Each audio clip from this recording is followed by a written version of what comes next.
Hi friends, this video shows how to install Samsung Internet Browser. Open this Samsung Store app, tap here. Then we need to search for Samsung Internet.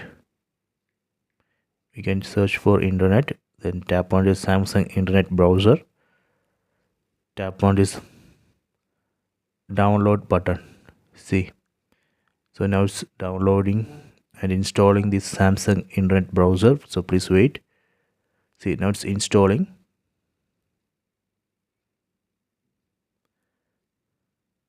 See, it's installing Samsung Internet Browser.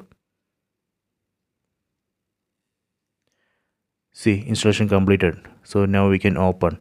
We can tap on this open button, or here you can see the icon. Tap here.